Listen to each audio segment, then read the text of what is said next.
ब्राह्मण का मतलब क्या हुआ? Intellectual class of society. ठीक है। आपका क्षत्रिय का मतलब हुआ एडमिनिस्ट्रेटिव क्लास ऑफ सोसाइटी। वैश्य का मतलब क्या हुआ? मर्केंटाइल क्लास ऑफ सोसाइटी, जो भोजन का काम कर रहा है। शूद्र का मतलब क्या हुआ? असिस्टिंग क्लास ऑफ सोसाइटी, जो असिस्ट करने में बहुत बढ़िया है। He can be -1 but he can not be number 1 and but he will do fantastic work. कुछ लोग असिस्ट करने में बहुत बढ़िया, उसको लीडर मत बनाओ भैया, दिक्कत करेगा वो आदमी, क्योंकि वो अपने आप डिसीजन नहीं लेता, लेकिन डिसीजन को एग्जीक्यूट बहुत अच्छे से करा सकता है। एक आदमी स्ट्रैटेजी का, एक एग्जीक्यूशन का है। एग्जीक्यूशन और स्ट्रैटेजी को आपस में इंटरचेंज करोगे तो पूरी सरकार का नाश हो जाएगा और पूरे देश का नाश हो जाएगा। ये जाहिल जातिवादी कीड़ा विवेक बिंद्रा कह रहा क्षूद्र को नेता नहीं बनाना चाहिए वरना देश का नाश हो जाएगा। आप बताइए, ऐसे घटिया व्यक्ति को आप क्या कहना चाहते हैं? कमेंट करके बताएं। और देखिए, प्रोफेसर दिलीप मंडल ने बहुत ही तगड़ा जवाब दिया। पूरा वीडियो देखिए। आरक्षण को लेकर ढेर सारा अपने दिमाग का जहर फुफकार के फेंक दिया है और मुझे उम्मीद है कि आप इस वीडियो को उस बिंद्रा या उसके विचार के लोगों तक पहुंचाएंगे। उन्होंने इस समय आरक्षण को लेकर एक टिप्पणी की है और उनका कहना है कि जो शूद्र है वो शासन करने के लायक नहीं होता है, वो हमेशा वन डाउन रहेगा। यही उसकी स्क्रिप्चर से ऑर्डेंड पोजीशन है, शास्त्रों से निर्धारित उसकी एक पोजीशन है और इस वजह से वो कभी भी कोई अच्छा काम नहीं कर सकता और नेता तो वो कतई नहीं हो सकता। अभी कोई कह सकता है कि 21वीं सदी में, देखिए जब जहाँ पर मैं हूँ ये हॉलीवुड का इलाका है, कलवर सिटी बिल्कुल पास में यहाँ पर है, जहाँ से एक तरह से हॉलीवुड का स्टूडियो मूवमेंट शुरू हुआ था और पीछे कलवर होटल है। क्रिसमस की तैयारियाँ आप देख रहे हैं, मैं अपने चारों तरफ ढेर सारी सजावट देख पा रहा हूँ। ऐसे समय में जब दुनिया एक ऐसे समय में जा रही है जहाँ पर सबको साथ लेकर डाइवर्सिटी और अफर्मेटिव एक्शन का देश है अमेरिका, कोई संस्थान नहीं है, मैं इस समय किसी ऑफिस में नहीं घुसूँगा और उसमें ब्लैक्स और हिस्पैनिक्स और एशियन ना मिलें, अगर 20-25 लोग हैं तो ऐसा शायद नहीं हो सकता है। ऐसे समय में जिस समय का अफर्मेटिव एक्शन की इतना चेरिश किया जा रहा है, डाइवर्सिटी को इतना चेरिश किया जा रहा है, उसमें भारत में एक आदमी उठता है और वो ये कहता है कि शूद्रों को राज करने का अधिकार नहीं है, वो अच्छा काम नहीं कर सकता है, उसको निर्देश देना पड़ता है तब वो कोई अच्छा काम कर सकता है। तो ये बहुत ही मतलब आप समझ सकते हैं कि मॉडर्निटी के खिलाफ एक आइडिया है। तो चूंकि क्रिसमस का माहौल है तो मैं आपको और ख़ास करके बिंद्रा को एक उदाहरण के ज़रिए चीज़ों को समझाने की कोशिश करूँ। इस समय सारी दुकानों में यहाँ पर केक मिल रहा है। अभी एक केक एक आदमी खरीद कर लाता है, मान लीजिए केक है। अभी इस केक को उसको मान लीजिए 10 लोगों के बीच बाँटना है। केक को बाँटना है तो ये हो सकता है कि वो अपने अपनों को दे दे, या हो सकता है कि 10 पीस बनाए और सबसे बड़ा पीस अपने लिए ले ले।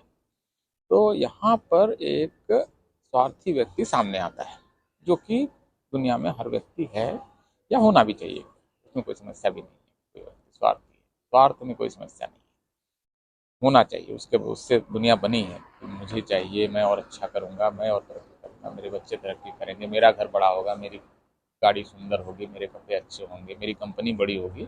इसने ह्यूमन सिविलाइजेशन को बनाया है। लेकिन न्याय सिद्धांत क्या कहता है, थ्योरी ऑफ जस्टिस क्या कहता है?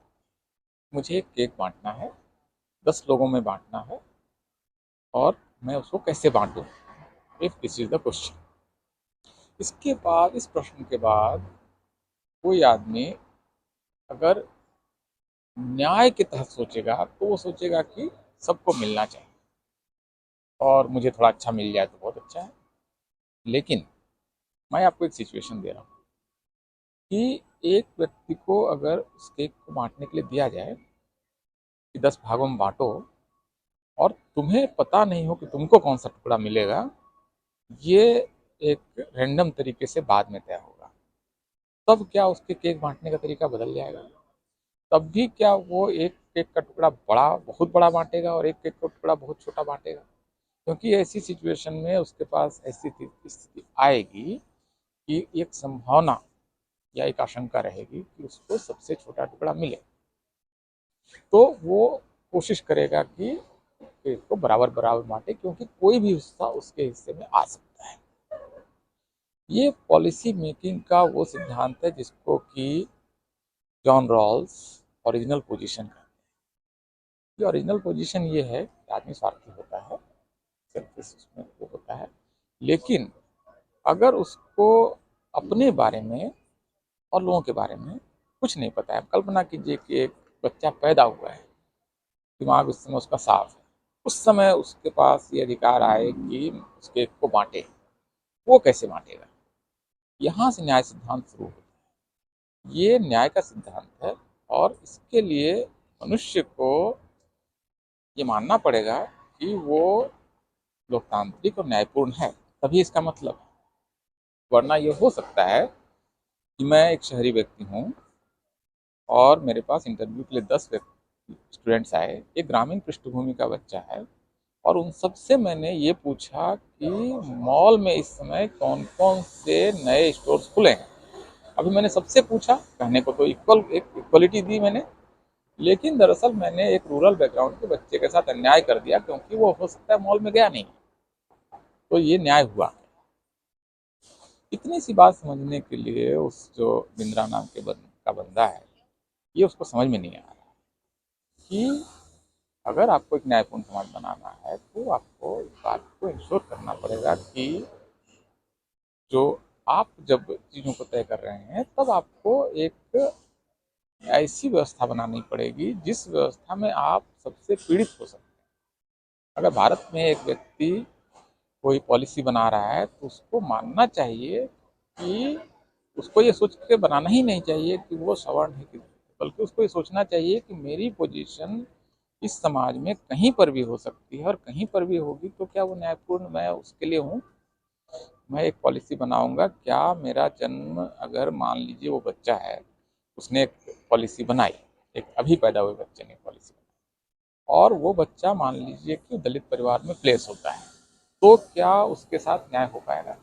अगर वो ये सोचेगा ओरिजिनल पोजीशन, अगर वो वेल ऑफ इग्नोरेंस का इस्तेमाल करेगा, मैं अपने को एक ऐसे पर्दे के पीछे डाल रहा हूँ जहाँ पर मुझे कुछ नहीं मालूम और मुझे एक नीति बनानी है, तब शायद मैं सबसे अच्छी, सबसे न्यायपूर्ण नीति बना पाऊंगा। हालांकि इस थ्योरी का एक क्रिटिक भी है, जॉन रॉल्स की थ्योरी का, कि हिस्टोरिकल जो इनजस्टिसेस हैं उसका शायद यहाँ पर निदान नहीं हो पा रहा है, और इसके लिए आपको थोड़ा सा अफर्मेटिव एक्शन करना पड़ेगा, थोड़ा सा आपको एक्स्ट्रा देना पड़ेगा। जो हिस्टोरिकली कल्चरल कारणों से, शास्त्रीय कारणों से, धार्मिक कारणों से पीछे हैं, उनके लिए आपको अफर्मेटिव एक्शन देना पड़ेगा। ये अगर आप करते हैं तब आप एक समाज को न्यायपूर्ण बना पाएंगे। तो ये दो आइडियाज, ओरिजिनल पोजीशन और वेल ऑफ इग्नोरेंस, इसको आप बहुत गौर से, मुझे लगता है कि समझने की जरूरत है कि मैं एक नीति बनाऊं और मेरी नीति ऐसी होनी चाहिए कि मैं सबसे डिसएडवांटेज्ड पोजीशन में भी अगर हूं तो वो नीति मेरे लिए काम करे, तब वो नीति है, तब वो न्याय है, तभी वो थ्योरी ऑफ जस्टिस है। वरना वहाँ पर न्याय नहीं हो रहा है। तो एक तो मेरे जो पूरा बातचीत है उसका एक हिस्सा तो ये है कि आपके मन में न्याय का विचार होना चाहिए, जो एक कॉन्ट्रैक्ट है, सोशल कॉन्ट्रैक्ट की थ्योरी है कि स्टेट को मैं अपने कुछ राइट्स सीड कर रहा हूँ, बदले में मेरे लिए स्टेट एक ऐसी पॉलिसी बनाए जो सबके लिए और सबसे वंचित के लिए भी उपयोगी पॉलिसी के तौर पर काम आए, तभी वो पॉलिसी। एक तो ये है।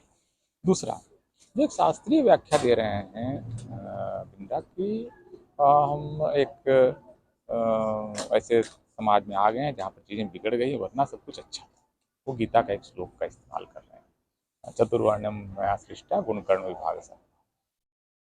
अभी सवाल ये है कि गीता का जो 18वां अध्याय है वो हो सकता है कि एडेंडम हो, क्योंकि वो गीता के बाकी सिद्धांतों से उसमें बहुत फर्क है। और गीता का 18वां अध्याय जाति व्यवस्था को बहुत ठोस रूप से स्थापित करता है और बताता है पूर्व जन्मों के कर्मों के हिसाब से आपके इस समय आपकी स्थिति तय होगी। गीता का जो कर्म फिलॉसफी है वो इस जन्म के कर्मों का सिद्धांत नहीं है। आपके पिछले जन्मों से आप you are ordained to a certain position which is your fixed position and you have to work according to that position. That is the Karma philosophy. तो ये जो कर्मा फिलोसफी है ये अपने आप में मॉडर्निटी का निषेध है और इसका कोई मतलब ऐसे है नहीं। लेकिन अगर ये है भी तो गीता के का जो उपदेश दिया गया वो कुरुक्षेत्र में दिया गया, आपको मालूम है, उनके मैदान में। और उस समय कृष्ण अर्जुन को उपदेश दे रहे हैं। उस पूरे मैदान में उस समय आसपास कोई नहीं है, कृष्ण उपदेश दे रहे हैं, अर्जुन सुन रहे हैं। एक तीसरा व्यक्ति है जो लिख रहा है, वो मुझे लगता है एक दुष्ट व्यक्ति रहा होगा, जिसने कि जो गीता का उपदेश कृष्ण दे रहे हैं उसको उसने सही से ही नहीं लिखा होगा। वरना कृष्ण खुद गोपालक हैं, गोपालक परिवार में उनका लालन पालन हुआ है। वो कर्म करने वाली जातियों को तीसरे पोजीशन में क्यों प्लेस करेंगे? मुझे अगर जाति बनाने का मौका मिलेगा तो मैं अपनी जाति को सबसे नीचे क्यों प्लेस करूंगा? इसका मतलब है कि गीता का उपदेश कुछ और रहा होगा और वेद व्यास ने इसको कुछ और लिख दिया होगा। वरना मैं मान नहीं सकता हूँ कि एक गोपालक समुदाय का व्यक्ति गीता को उपदेश देगा और गोपालक समुदाय को वो तीसरी कैटेगरी में प्लेस कर देगा। ये संभव नहीं है। और गुण कर्म विभाग के साथ अगर वर्ण व्यवस्था थी, मान भी लेते हैं मिनट के लिए कि वो पूर्व जन्मों का फल वगैरह नहीं था, जो इसी जन्म में जो कर्म करेगा उसको उसके हिसाब से जाति अलॉट होगी। तो ये अलॉटमेंट कब होता है? बिंद्रा की जो कास्ट अलॉट हुई वो बिंद्रा के जन्म के दिन हुई थी या बाद में उसकी कोई परीक्षा हुई थी उनके गुण और कर्मों की और उसके बाद उनका कास्ट अलॉट हुआ? कैसे हुआ था? इसको मैं समझने की कोशिश कर रहा हूँ। खुद ये एक बड़ा सवाल है कि जो लोग ये आर्ग्यू करते हैं कि वो तो जी बहुत गुण कर्म के हिसाब से बहुत अच्छा सिस्टम था और बाद में ये पतित हो गया। तो किसने पतित कर दिया? और इस पतन का सबसे बड़ा लाभार्थी कौन है? तो अगर गुण कर्म के विभाग से कोई सिस्टम होता था, पहले सारे लोग जब 10 या 12 साल के हो जाते थे तब एक पूरे देश में एक परीक्षा होती थी, उसके बाद सबको अपनी अपनी जाति अलॉट की जाती थी। अगर ये एक सिस्टम था, मान भी लेते हैं, या 18 साल का होने के बाद सारे लोगों की परीक्षाएं होती थी और अलग अलग जातियां अलॉट की जाती थी गुण और कर्म के हिसाब से, अगर ये सिस्टम था भी, तो ये सिस्टम बदल कैसे गया? और इस बदलने के बाद किसने खुद को सबसे ऊपर रख लिया? फिर तो कास्ट सिस्टम का दोषी उसी को मानना पड़ेगा ना। ये तो हो नहीं सकता है कि दलितों ने कास्ट सिस्टम बनाया और खुद को कास्ट सिस्टम से बाहर रख लिया, बाह्य बन गए, पंचम बन गए, अछूत बन गए। या शूद्रों ने, पशुपालकों ने, किसानों ने जाति सिस्टम बनाया और खुद को तीसरे पोजीशन पर रख लिया। या इवन क्षत्रिय लोग क्यों खुद को अगर कास्ट सिस्टम बनाएंगे तो सेकंड पोजीशन में अपने आप को रखेंगे? कास्ट तो हायरार्की का सिस्टम है ना, ग्रेडेड इनइक्वालिटी का सिस्टम है। तो ग्रेडेड इनइक्वालिटी में नीचे प्लेस होने वाले व्यक्ति जाति नहीं बना सकते, इसको बनाया फिर ऊपर से ही किसी ने। तो इस वजह से मुझे लगता है कि गौरव बिंद्रा जो हैं, या जो भी उनका नाम है, सौरभ या गौरव जो भी है, वो बिल्कुल बकवास कर रहे हैं। वो शास्त्रों का नाम लेकर एक पुराने सिस्टम को चलाए रखना चाहते हैं, वो अपनी प्रिविलेज को छोड़ना नहीं चाहते हैं और इस वजह से वो इस तरह की गलत बात कर रहे हैं। अब के समय में संभव नहीं, सोशल मीडिया का टाइम, हर आदमी बात कर रहा है, हर आदमी चर्चा कर रहा है, चीज़ों को समझता है, बात करता है। कैसे संभव है कि बिंद्रा की बात लोग मान लेंगे कि शूद्र नेता नहीं बन सकता है भारत में? इसका मतलब कि फुले साहू महाराज इन सब का कोई मोल नहीं है, शूद्र जातियों से रहे हैं। बाबा साहब ने हुगर सुधराज में लिखा है कि आधुनिक युग के सबसे महान शूद्र ज्योतिबा फुले, क्या उनमें नेतृत्व का गुण नहीं था? उनकी बनाई हुई देखिए कितनी सारी चीज़ें आज की तारीख में चल रही हैं। स्त्रियों की शिक्षा उन्होंने शुरू कराई, आज की तारीख में सारी स्त्रियां शिक्षित हो रही हैं। क्या उसमें नेतृत्व का गुण नहीं है उनमें? या क्या वो ये कहना चाहते हैं कि वो अच्छे नेता नहीं हो सकते? कामराज नाडर ने मिड डे मील शुरू कराई, आज सारा देश इस मिड डे मील चला रहा है। करुणानिधि को देखिए, पूरे देश में सबसे औद्योगिक राज्य उन्होंने बना दिया तमिलनाडु को। कोई क्या उनमें गुण नहीं है? शरद पवार शूद्र जाति के, देखिए आप पूरे किस तरह से शुगर इकॉनमी उन्होंने खड़ी कर दी महाराष्ट्र में, और कोऑपरेटिव सिस्टम, और किस तरह से पुणे और बारामती से लेकर आसपास के इलाके का डेवलपमेंट देखिए। उनमें गुण नहीं है का क्या मतलब है? या इवन नरेंद्र मोदी, क्या मतलब उनमें नेतृत्व क्षमता नहीं है? उनकी पॉलिसी से बहुत विरोध हो सकता है, बहुत सारी पॉलिसियाँ उनकी गलत हैं भी, खास करके सांप्रदायिक मामलों में बीजेपी की कड़ी आलोचना होनी चाहिए। लेकिन क्या उनमें नेतृत्व गुण नहीं है? बिंद्रा ये कहने की कोशिश कर रहे हैं। तो ये जो बकवास है ये बंद होनी चाहिए, और मेरे ख्याल से आरक्षण के खिलाफ बोलने को हेट स्पीच में अब इनपुट किया जाना चाहिए, क्योंकि ये समाज में कटुता फैला रहा है।